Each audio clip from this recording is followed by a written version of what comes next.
तो ताऊ जी आप इस कार्य को कब से करते हैं?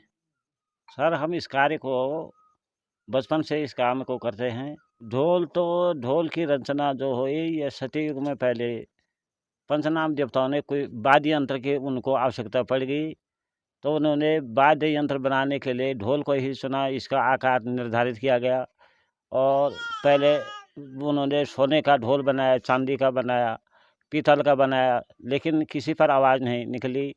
तब जब नौरस ताम को गला करके उन्होंने ढोल की रचना करी, तब ढोल को ब्रह्मा विष्णु द्वारा रचित है ढोल। तो ताऊ जी ये ढोल आप कहाँ बनते हैं हमारे उत्तराखंड में? ये इनको बताते हैं श्रीनगर में बनते हैं ढोल।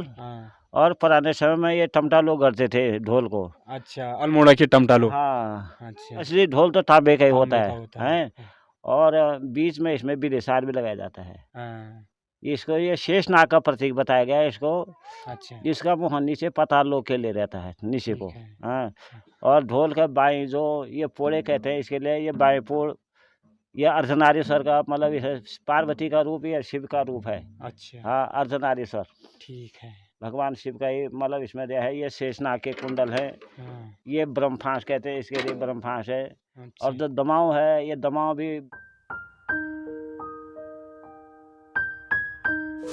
नमस्कार पलाग दोस्तों, मैं कैसा सिंह स्कॉटी स्वागत आप सब लोगों का मेरे ब्लॉग्स वीडियो और देवभूमि उत्तराखंड में। तो चलिए फिर साथियों करते हैं ब्लॉग की शुरुआत। तो बने रहे अंत तक मेरे ब्लॉग के साथ में। तो साथियों आप पहुंच चुका हूं मैं एक लोक कलाकार के पास। तो आज मैं आप लोगों को दिखाने वाला हूं अपने क्षेत्र का एक शानदार लोक कलाकार से मिलाने वाला हूं। एक शानदार जो हमारे तकरीबन 5-6 दशक से लगातार जागर लगा रहे हैं। तो आप लोगों को मैं आज दिखाने वाला हूँ अपने क्षेत्र का प्रसिद्ध लोक कलाकार। तो नमस्कार ताऊ जी पहले। अच्छा सर, नमस्कार सर।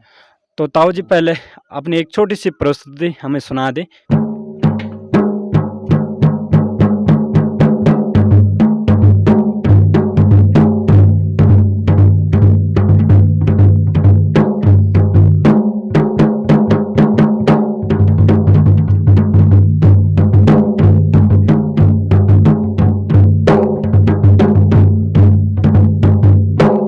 तो ताऊ जी आप इस कार्य को कब से करते हैं?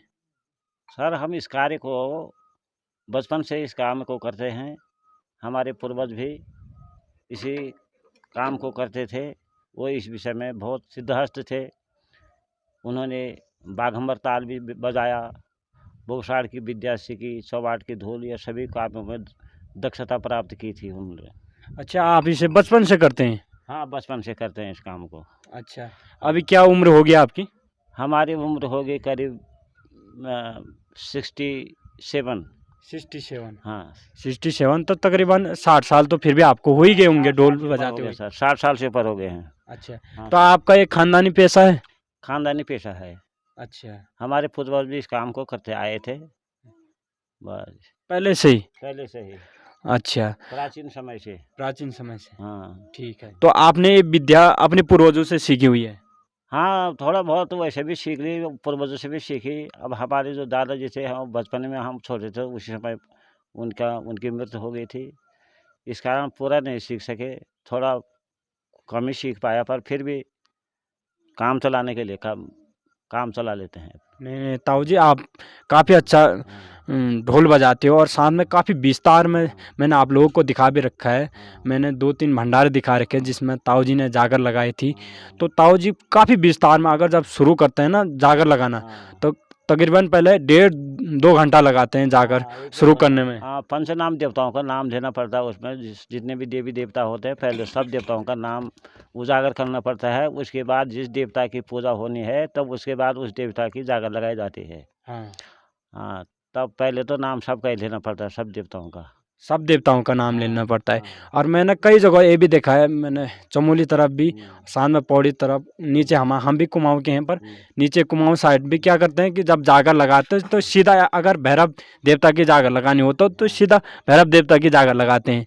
लेकिन ताऊ जी ऐसा नहीं करते हैं, पहले विस्तार में 2 घंटा सारे देवताओं का नाम लेते हैं, पूरी देवभूमि का वर्णन करते हैं, तब जाके जागर शुरू करते हैं। जागर शुरू करते हैं, ठीक है सर। अच्छा, आप ताऊ जी मतलब कितने प्रकार के देवी देवता नचाते हो? लगभग सभी नचाते हैं। जैसे देवी नचाते हैं, और महाकाली नचाना है, जैसे भैरव देवता नचाना है, ग्वेल देवता नचाना है, बाला गोरिया कहते हैं जिनके लिए, और कलवा नचाना है, कच्चा वीर नचाना है। जो भी देवी देवता हैं थोड़ा बहुत सभी को नचा लेते हैं हम लोग। अच्छा, सभी हाँ, प्रकार के हाँ, सभी प्रकार के देवी को नचा देवता लेते हैं। हाँ, 33 उच्च हाँ, प्रकार के हाँ, सभी प्रकार के देवता नचा हाँ, लेते हैं, हाँ, चाहे वो कुमाऊं के हो हमारे हाँ, या ऊपर गढ़वाल के हो, हाँ, और काफ़ी प्रसिद्ध है। हाँ, अगर कंपटीशन हो जाए ना हमारे उत्तराखंड में अगर ढोल सागर के उपलक्ष्य में, हाँ, तो कहीं ना कहीं मुझे लगता है, मुझे पूरा विश्वास है कि ताऊ जी उस ढोल सागर में उस चीज़ में फर्स्ट निकलेंगे। एक ताऊ जी, और साथ में पहले मैंने आप लोगों को एक रणसिंह वादक भी दिखाए थे, श्री धनी राम जी जयखाल के, वो भी शानदार रणसिंह बजाते हैं। तो हमारे क्षेत्र में 2 कलाकार काफ़ी प्रसिद्ध हैं, और शायद ही उनके मुकाबले भी हमारे क्षेत्र में तो क्या, समस्त उत्तराखंड में भी ऐसे कलाकार ना के बराबर होंगे। ढोल की रचना जो हुई ये सतयुग में पहले पंचनाम देवताओं ने कोई वाद्य यंत्र की उनको आवश्यकता पड़ गई, तो उन्होंने वाद्य यंत्र बनाने के लिए ढोल को ही चुना। इसका आकार निर्धारित किया गया, और पहले उन्होंने सोने का ढोल बनाया, चांदी का बनाया, पीतल का बनाया, लेकिन किसी पर आवाज़ नहीं निकली। तब जब नौरस ताम को गला करके उन्होंने ढोल की रचना करी, तब ढोल को ब्रह्मा विष्णु द्वारा रचित है ढोल।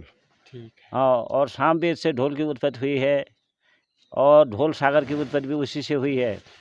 उसी में ढोल सागर के मंत्र का उच्चारण किया गया है। ढोल सागर की विद्या में उसी में निहित है।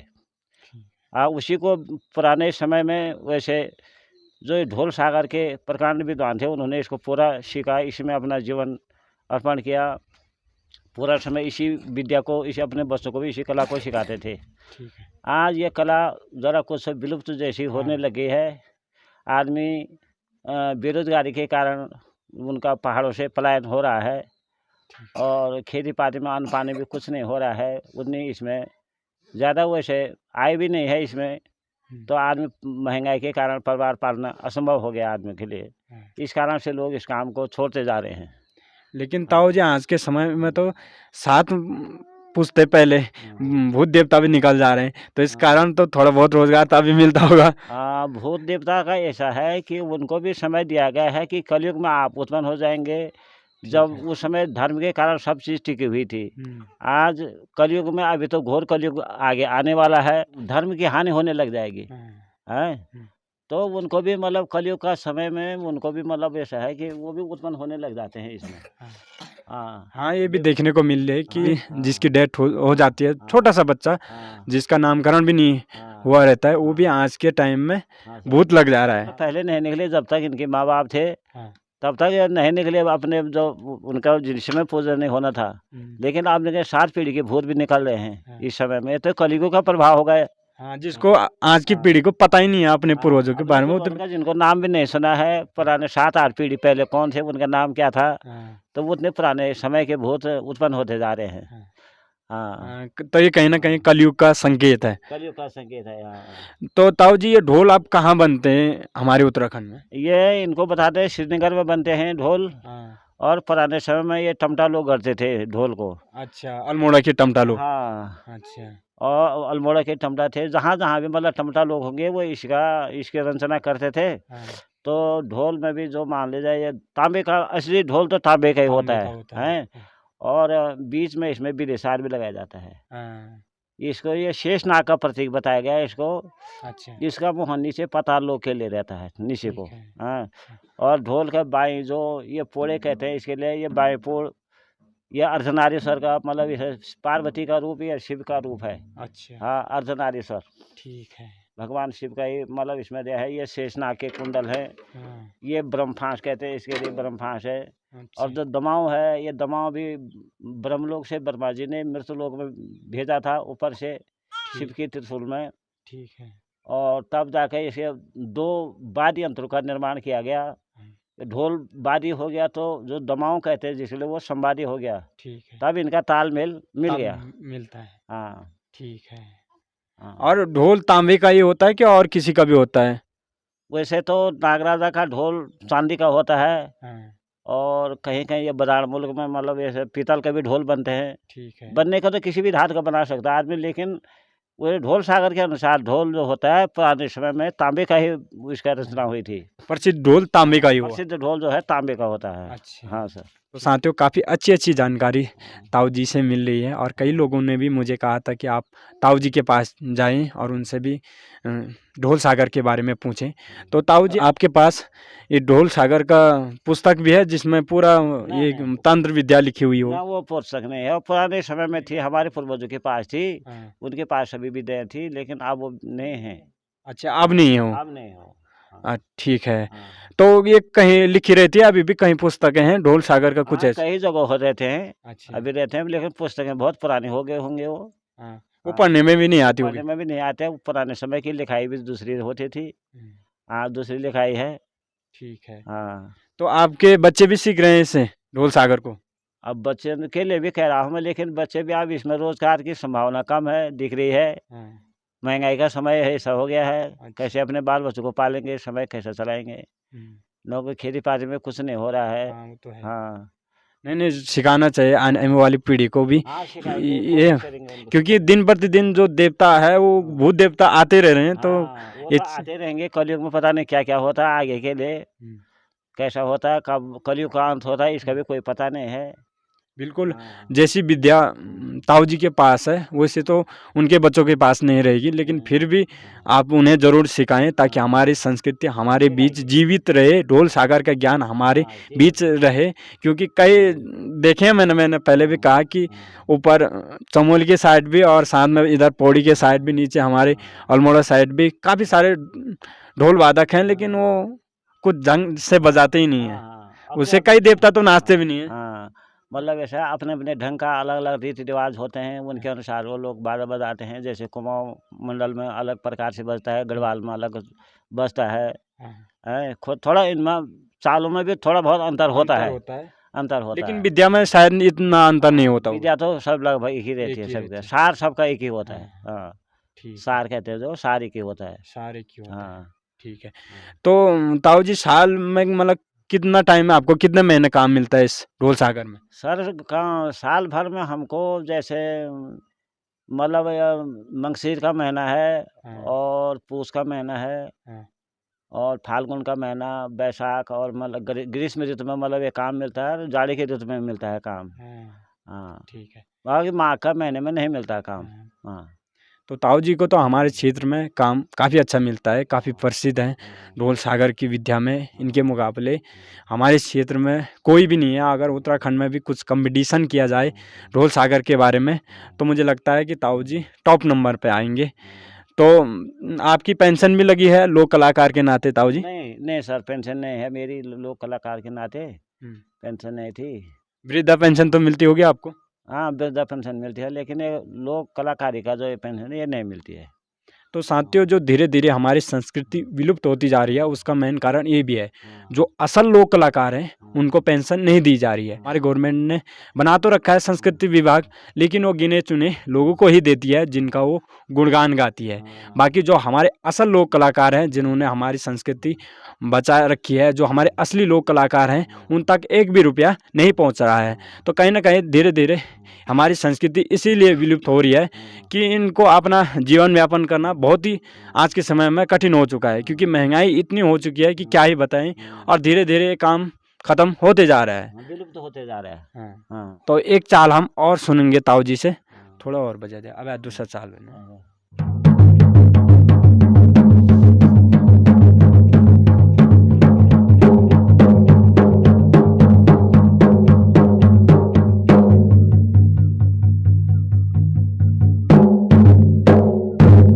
तो लाजवाब, काफ़ी अच्छी जानकारी ताऊ जी ने दी। तो ताऊ जी, आप की सरकार से क्या मांग है?